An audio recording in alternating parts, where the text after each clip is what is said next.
What's up guys, Houndish here, and today we're going to jump in and round up the entire Sundial and Obelisk loot tables with a guide to how it all works in Season of Dawn. And so we're going to talk about some of the Obelisk upgrades, what they actually do, how the currency works, and we'll kind of make sure that all of that makes sense. And then we're going to round up all of the upcoming Obelisk rewards, all of the weapons that you can get from them, where you get those weapons, the potential perk rolls. On top of this, we'll talk about the other unique Obelisk mods, and the perk upgrades. So there is going to be a lot of stuff in this video, and if you're looking for a specific weapon to find out the rolls, or how to get it, then I will link a timestamped list of weapons in the description below. Right, so there are 4 Obelisks and 1 Sundial. Currently, the Tangled Shore and Mars obelisks are available in the game, and next week as of December 17th, all 4 of them will be available, and that includes the EDZ and Nessus obelisks as well. Each of the obelisks basically has a bunch of weapon rewards, mod drops, and perks associated with it, and that's what we're going to round up in the video. But firstly, weapons can be earned by either linking a specific obelisk to the Sundial, at which point you can clear the Sundial and select from the connected Saint-14 themed weapons, or you can purchase time-lost weapon frames from the obelisks, and these come with random objectives, and can be used to get the Saint-14 themed weapons, but also additional world weapon drops, which are now farmable for god rolls. Of course, to purchase the weapon frames, or upgrade the obelisks to unlock their additional mod drops and perks, we do need to use the Fractaline currency, and this is earned when we clear the Sundial, or by completing the specific Sundial bounties. On top of this, some of the perks that we unlock on the obelisks do have benefits for farming weapon drops, such as the Time Lost Stasis perk, which permanently increases the progression speed of Time Lost frames by 10%. And so, let's talk about each of the obelisks, the weapons, the standout perk rolls, as well as the mods and bonuses they unlock. Next week, we're going to be getting the European Dead Zone obelisk, and the EDZ obelisk is capable of producing the Gallant Charge. This is the new Season of Dawn fusion rifle, but it can also produce Infinite Paths 8. That's a reprised version of the Curse of Osiris pulse rifle, but also the Last Perdition pulse rifle, which is one of the world drops. Gallant Charge is a high-impact frame fusion rifle, and in the first trait slot you can get Grave Robber, Demolitionist, Auto-Loading Holster, Hipfire Grip, and No Distractions. That can, however, be paired with Lead from Gold, where picking up heavy ammo also grants ammo to this weapon. And so that's one of the new bonuses you can roll out here. On top of this though, that second trait slot can get Rangefinder, Tap the Trigger, Swashbuckler, Rampage, or Multi-Kill Clip. Infinite Paths 8 is the other primary reward from the EDZ obelisk, and the reprised version of this can get Moving Target, Threat Detector, Auto-Loading Holster, Grave Robber, Demolitionist, or Genesis in the first trait slot, but in slot 2 is able to get Swashbuckler, Zen Moment, Shield Disorient, Dragonfly, Eye of the Storm, or Opening Shot. So those will be the kind of main trait rolls for that pulse rifle. Of course, the Last Perdition is a world drop that we've had for some time, so considering this is more focused on new loot, we'll focus on the perks for the new weapons. But on top of those 3 weapons, the EDZ obelisk can be upgraded, and obelisks are upgraded like other factions by feeding that currency in.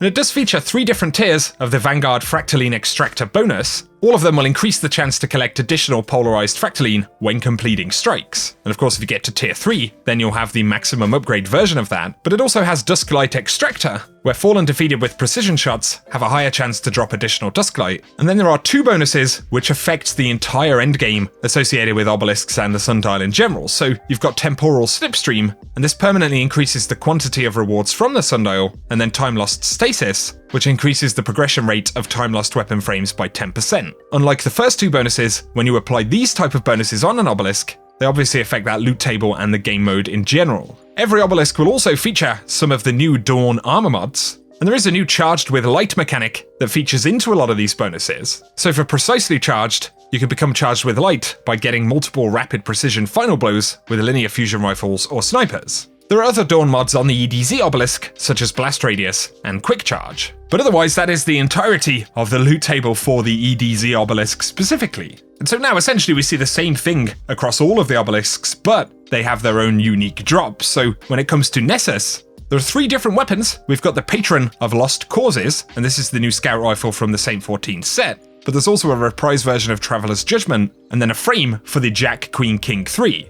The Patron of Lost Causes is the new Dawn Scout rifle, and this is a lightweight frame. In the first trait slot, you can get bonuses like Mulligan, Grave Robber, Rapid Hit, Underdog, Fail Prep, and Full Auto Trigger System. But that second trait slot can get Opening Shot, Elemental Capacitor, which is a new bonus with increased stats based on the currently equipped subclass. So if you're rocking Solar, you get increased reload speed, Arc will increase your handling, and Void will increase your stability. You can also get Vorpal Weapon, which increases damage against bosses, vehicles, and guardians with their super active. and Osmosis, where using your grenade ability changes the weapon's damage type to match the subclass until you stow it. So those are some pretty cool new bonuses to play around with, but it also has Under Pressure and Explosive Payload as possible second trade slot bonuses. Traveler's Judgement 5, of course, is the sidearm reprised from back in Curse of Osiris, and the first trade slot can get Firmly Planted, Rapid Hit, Hipfire Grip, Feeding Frenzy, Field Prep, and Auto-Loading Holster.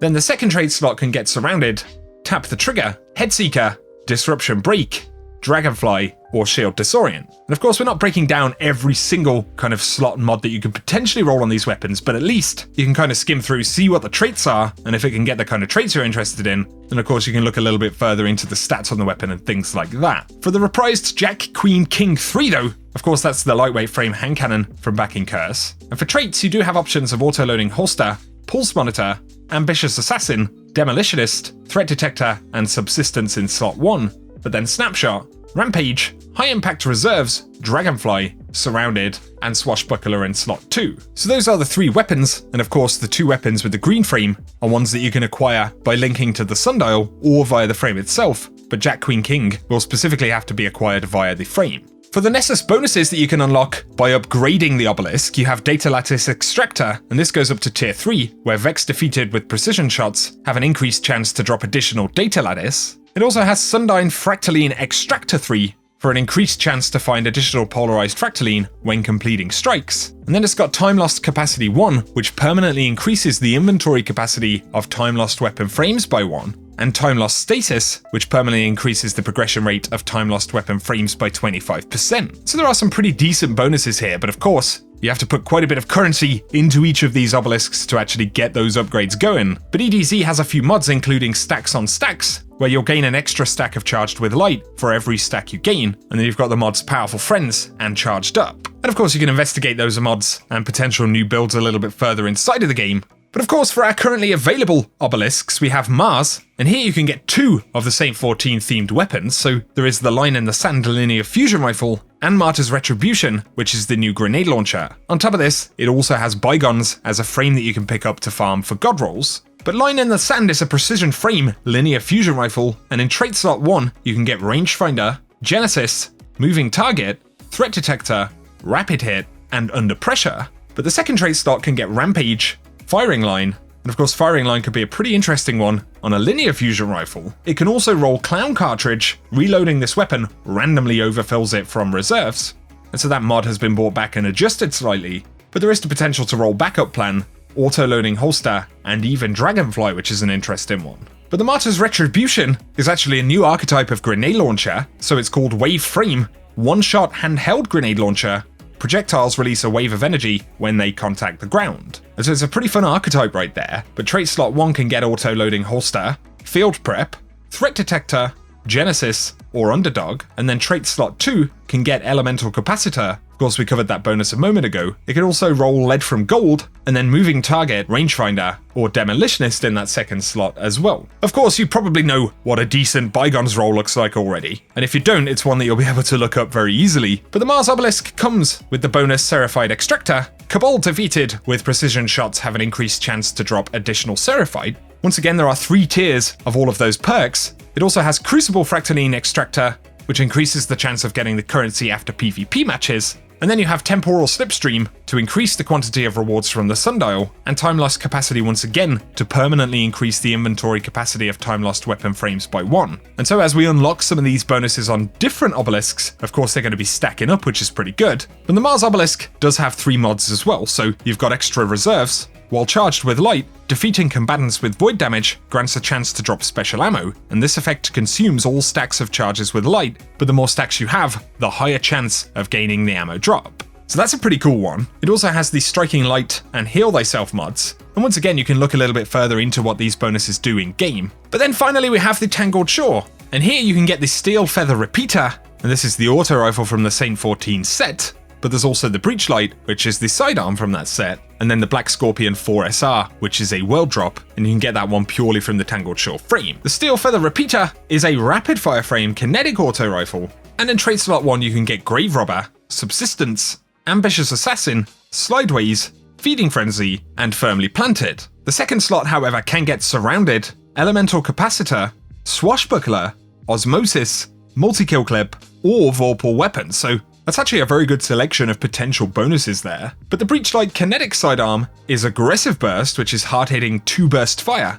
and that one can roll with Underdog, Demolitionist, Outlaw, Under Pressure, Threat Detector, or Hipfire Grip in the first slot, and is capable of getting Elemental Capacitor, Vorpal Weapon, and Osmosis, as well as existing perks like Multi-Kill Clip, Quick Draw, and Rampage. And so that rounds up all of the weapons that you can get from all of the obelisks, but Tangled Shore specifically does have bonuses, including the Gambit Fractaline Extractor, and that's where you get additional chances to get that currency when playing Gambit matches. You've got Etheric Spiral Extractor, where Scorn defeated with precision kills have a higher chance to drop that material, and you've got Signal Strength, which permanently increases the capacity of simultaneous Sundial links by 1, and so it looks like you'll be able to actually link multiple Sundials at once, which of course is going to increase the amount of rewards that you could potentially acquire. But here you can also get Time Lost Stasis, which increases the progression rate of Time Lost weapon frames by 10%. As always, we do have 3 mods, one of which is Protective Light right here. While charged with light, you gain significant damage resistance against combatants when your shields are destroyed, and this effect consumes all stacks of Charge of Light, but the more stacks consumed, the longer the damage resistance lasts. On top of this, we have Heavy Handed and Firepower, which are a couple of additional mods you can check out there. But that basically explains how the obelisks work, how they interact with the Sundial, the different ways that you can acquire the loot from them, the reasons to upgrade them, and the benefits you get from that, as well as the new weapons and the kind of key weapon perks that you can unlock on them. And of course, with this information, we get a much better picture of really how this system works. So guys, I hope this video has been useful. If you have any questions, be sure to throw them in the comment section and hopefully we can help each other out. Once again, next week we're going to be getting the 2 final obelisks, so that's when we'll have full kind of access to the loot tables, which is cool. But I hope this video has been useful for the moment, and if it has, a like rating is very much appreciated. But also feel free to get subscribed if you are new around here, so I can keep you up to date with everything related